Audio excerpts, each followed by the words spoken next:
নমস্কার বন্ধুরা, tasty food কিচেনে তোমাদের স্বাগত। আজকে একটা নতুন রেসিপি করে দেখাবো তোমাদের। আজকে কুলফি মালাই করব। তার জন্য দেখো 1 কাপ চিনি নিয়ে নিয়েছি, কতগুলো নিয়েছি পেস্তা বাদাম, কতগুলো কাজু বাদাম আর কতগুলো আমন্ড নিয়েছি। এগুলোকে একটা মিক্সিং বলে প্রথমে কিন্তু আমি গুঁড়ো করে নেব। তারপরে তার মধ্যে দিয়ে দেব 2-3টে এলাচ।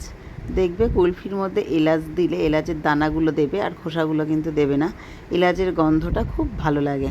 তো এরপরে আমি দেখো ভালো করে দুধটা গরম করে নিয়েছি, আর দুধটা কিন্তু একটু বেশি ঘন। এখানে আমি 1 লিটার দুধ নিয়েছি, তো 1 লিটার দুধকে ঘন করে কিন্তু প্রায় হাফ লিটার করে নিয়েছি। এবার এই দুধের মধ্যে ওই মিশ্রণটি মিশিয়ে দেবো, আর তার মধ্যে একটুখানি আমি ফুড কালার দিয়ে দিলাম, যাতে একটু কালারটা দেখতে হলুদ হলুদ হয়, তার জন্য মানে হালকা একটা হলুদের শেড হবে।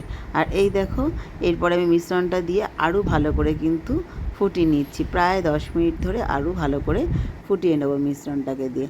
এবার তোমরা দেখতেই পাচ্ছ মিশ্রণটা কী ভালো ঘন হয়েছে। এটা কিন্তু আমি মিশ্রণটাকে নাবিয়ে রেখে অনেকক্ষণ ঠান্ডা করে রেখেছিলাম, তারপরে একটু 10 মিনিটের জন্য ফ্রিজে দিয়েছিলাম। ফ্রিজে দেওয়ার পরে কিন্তু মিশ্রণটা এরকম একদম থকথকে হয়ে গেছে। এবার আমি এটা দেখো কুলফির গ্লাসের মধ্যে বসিয়ে দেবো। পরপর আমি প্রত্যেকটা গ্লাসের মধ্যে মিশ্রণটি ঢেলে দেবো।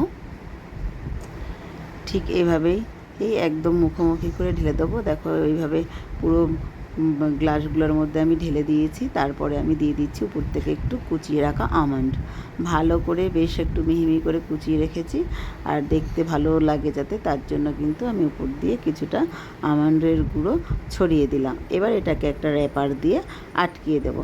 তোমরা যে কোনো র্যাপার দিতে পারো, ছোট্ট এরকম সাইজের কিছু ঢাকনা থাকলে দিয়ে দিতে পারো। তো আমি এখানে কিন্তু ওই কাগজ গোল গোল করে কেটে রেখেছি। দেখো এইভাবে হাত দিয়ে মুড়িয়ে আর গার্ডার দিয়ে আটকে দিচ্ছি। দিয়ে এইভাবে পুরোটা আমি কভার করে নিলাম। আর দেখো এই যে এইভাবে হাত দিয়ে চেপে চেপে কাগজগুলোকে এবার একটা গার্ডার নিয়েছি, গার্ডার নিয়ে এইভাবে আটকে দিয়েছি। ব্যাস, তারপরে এটাকে আমি ফ্রিজে ঢুকিয়ে দিয়েছি। বেশ 6-7 ঘন্টা এটা ফ্রিজে রাখতে হবে। রাখলে কুলফিটা কিন্তু একদম জমে যাবে। এবার কিন্তু আমার কুলফি দেখো 6-7 ঘন্টা পর তোমাদের দেখাচ্ছি। দেখো একদম কুলফি কিন্তু রেডি। জাস্ট দারুণ, খেতেও খুব সুস্বাদু। অতি অবশ্যই বন্ধুরা তোমরা এইভাবে কুলফি করে খেও, আর আমাকে কমেন্টে জানিও তোমাদের কেমন লাগলো।